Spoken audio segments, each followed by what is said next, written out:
It was 30th May 1959.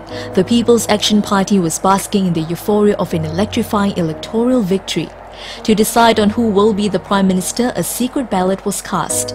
With a difference of 1 vote, Mr. Lee Kuan Yew went on to be Prime Minister, a post he held for the next 31 years. Born to a Straits Chinese Peranakan Hakka family on 16 September 1923 to a father just 20, a mother 16, Mr. Lee is the eldest of 5 children. He grew up with 3 brothers, 1 sister and 7 cousins living at 92 Kampong Java Road.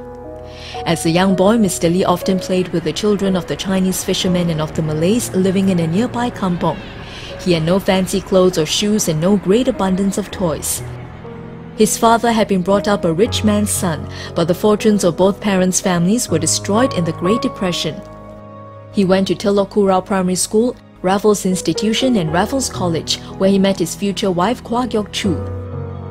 Mr. Lee had wanted to study law at Cambridge University, but the outbreak of the Second World War delayed his plans. During the Japanese occupation, Mr. Lee worked as an English language editor for the Hodobu, a Japanese government propaganda publication, and operated a successful black market business selling tapioca-based glue. Mr. Lee's relationship with Quang Diệu blossomed through the years of the Japanese occupation. After the war, Mr. Lee went on to study law at Cambridge University in England in 1946. Quang joined him a year later.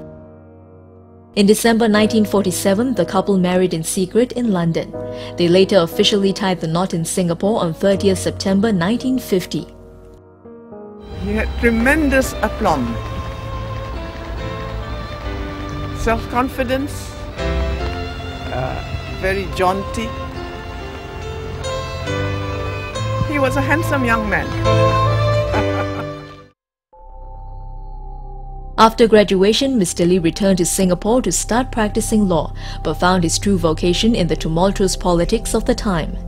Seeing the need for a developed political system to replace British colonial rule, Mr. Lee started the People's Action Party on 21 November 1954, together with a group of English-educated men, including Dr. Toh Chin Chai, Dr. Goh Keng Swee and S. Rajaratnam. Mr. Lee became Secretary General, a post he held until 1992. The PAP, led by Mr. Lee, contested and won the Tanjong Pagar seat in the 1955 elections, pitting himself against David Marshall's Labour Front-led coalition government.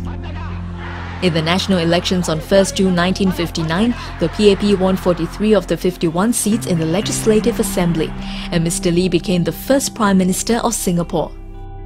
The months that followed were paved with challenges. Mr. Lee struggled to cope with rising unemployment, insufficient housing and poor education. Faced with these problems, economic concerns and pressure from the pro-communist factions, Mr. Lee began to campaign for a merger with Malaysia to end British colonial rule in 1961. On September 16, 1963, Singapore became part of the Federation of Malaysia. Do hereby proclaim and declare on behalf of the people of Singapore that as from today, the 16th of September, 1963, Singapore shall forever be a part of the sovereign, democratic and independent state of Malaysia.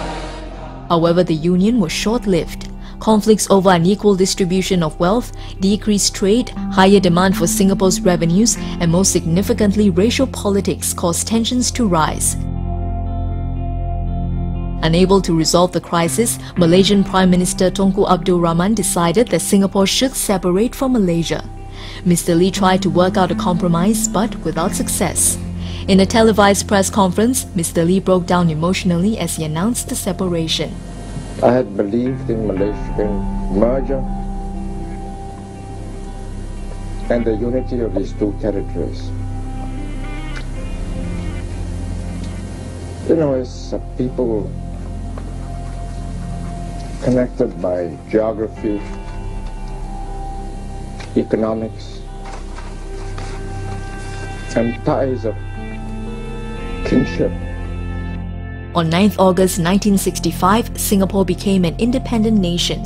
Mr. Lee now faced the formidable task of building a new nation, the start of a journey that will forever change his life and the life of Singaporeans.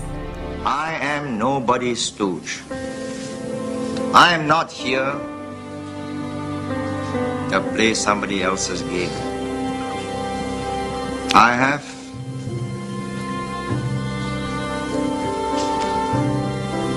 a few million people's lives to account for.